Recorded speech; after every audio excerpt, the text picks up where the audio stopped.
Bollywood is the most fakest industry that I have ever been a part of. এইভাবেই social মিডিয়ায় video বার্তায় কান্নায় ভেঙে পড়ে ইরফান খানের ছেলে বাবিল। যেই ভিডিওটা দেখার পর পুরো নেট দুনিয়ার সবাই শক। ইরফান খানের ছেলে বাবিলের কি এমন হলো যে তাকে ভিডিও বার্তায় এভাবে কান্নায় ভেঙে পড়তে হলো। এবং এখানে আরেকটা শকিং বিষয় হচ্ছে সেই ভিডিওতে আনান্যা পান্ডে, সানায়া কাপুর, অরিজিৎ সিং সহ আরো কয়েকজনের নাম উল্লেখ করেন।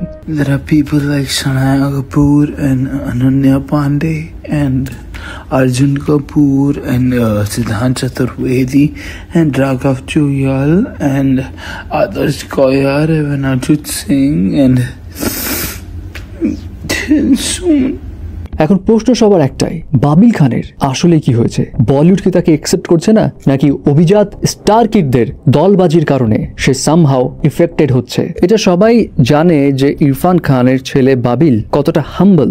যখনই যার সঙ্গে দেখা হোক না কেন, প্যাপারাজি হোক কিংবা সেলিব্রিটি স্টার, সবসময় হাসি মুখে কথা বলে, অনেক হেল্পফুল এবং অন্যান্য স্টার কিডদের মতো নয় যে একটু ভাবসাব নিয়ে থাকে, খুবই ন্যাচারাল, খুবই নর্মাল থাকে সে, এবং তার এই বিষয়টা সবাই পছন্দও করে। কিন্তু সাডেনলি তার এমন কান্না বিজড়িত ভিডিও দেখে আসলেই সবাই দুশ্চিন্তায় পড়ে গেছে। এখন এখানে কয়েকটা রিজন হতে পারে বলে সবাই স্পেকুলেট করছে। তার মধ্যে অনেকেই আবার ভাবছে এটা কোনো মার্কেটিং স্ট্র্যাটেজি না তো আপকামিং কোনো প্রজেক্টের। ওয়েল, এমনটা হওয়ার কোনো চান্সই নেই, কারণ যেইভাবে সে ভিডিওটা করেছে, এই ভিডিওটা দেখে মনে হচ্ছে সে আসলেই ভিতরে অনেক কষ্ট নিয়ে বসেছিল। তার উপর আবার সে যদি এমন ভিডিও বার্তা করতো জাস্ট ফর প্রমোশনাল স্ট্র্যাটেজি বা ভাইরাল হওয়ার জন্য, তাহলে তার ক্যারিয়ার কিন্তু নিশ্চিত শেষ হয়ে যাবে। এটা সে ভালো মতোই জানে, বিকজ সবাই যখন পরবর্তীতে জানবে তখন ব্যাকল্যাশে সে একদম শেষ হয়ে যাবে। এছাড়া আরো অনেকেই মনে করছে হতে পারে যেহেতু সে লেজেন্ডারি লেড অ্যাক্টর ইরফান খানের সন্তান এবং ইরফান খান কোন লেভেলের অভিনেতা ছিল সবাই জানে, হয়তো ইরফান খানের সঙ্গে বাবিলের ক্রমাগত তুলনা হচ্ছে তার কাজগুলো নিয়ে। সে বেশ কয়েকটা প্রজেক্টে কাজ করেছে, কিন্তু সেগুলো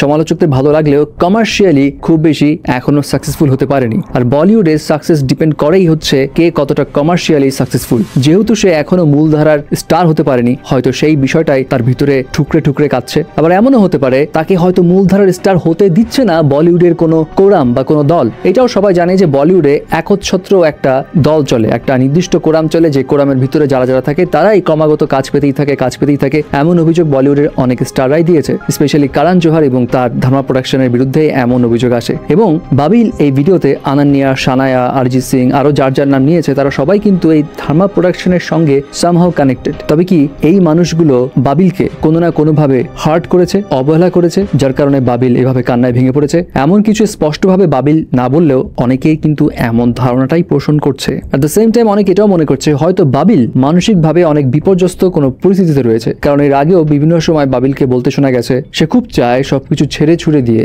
তার বাবার কাছে চলে যাবে। ইভেন গত বছরে এমন একটা ইঙ্গিত সে দিয়েছিল। অ্যান্ড এটার কারণে অনেকেই ভাবছে বাবিল হয়তো মেন্টালি স্টেবল না, যার কারণে সে এইভাবে সামনে এসে কান্নাকাটি করছে। আর যদি এমনটা হয় তাহলে তার জন্য সামনের ক্যারিয়ারে সিনেমা পাওয়া বা ভালো কাজ পাওয়া একটু চ্যালেঞ্জিং হয়ে যাবে, বিকজ প্রডিউসার বা ডিরেক্টররা এমন মেন্টালি ভেঙে পড়া মানুষের সঙ্গে কাজ করতে ইউজুয়ালি কমফোর্টেবল ফিল করে না। এখন রিজন আসলেই কি সেটা বাবিল ভালো জানে। এখন পর্যন্ত সে এই ভিডিওর এগেইনস্টে কোনো কমেন্টস পাস করেনি। ইনফ্যাক্ট এই ভিডিও তো নাই, তার ইনস্টাগ্রাম যে হ্যান্ডেলস সেটাও পুরোপুরি ডিলিটেড। বাট এই সমস্ত তথ্য ছাড়াও অনেক এটাও ভাবছে যেহেতু বাবিল খুব অল্প বয়সেই তার বাবাকে হারায়, যে সময় তার ক্যারিয়ার কেবলমাত্র গড়ার সময় এসছে, এবং বলিউডে সে এমন সময় ঢুকেছে যখন তার বাবা আর এই দুনিয়ায় ছিল না। বাবার গাইডলাইন ছাড়া হয়তো বলিউডে সার্ভাইভ করা তার নিজের জন্য অনেক কঠিন হয়ে পড়েছে। এখন সবকিছু মিলে আপনার কি মনে হয় বাবিলের জীবনে আসলে কি ঘটেছে যার কারণে তাকে এইভাবে সামনে আসতে হলো? এখন আপনার কাছে কি মনে হয় কি হতে পারে বাবিলের জীবনে?